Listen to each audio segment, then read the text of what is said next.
So I've been getting a lot of requests lately for a course on predicting the products of chemical reactions. So here it is. Your goal is to be able to predict the products of these reactions quickly and accurately and really blow away those chemistry quizzes and exams.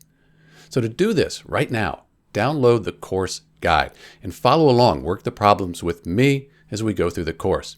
You'll remember faster, learn quicker, and in general, you'll do much better on those exams. There's an assessment at the end of the course. At any time, if you feel comfortable, jump ahead, give it a try.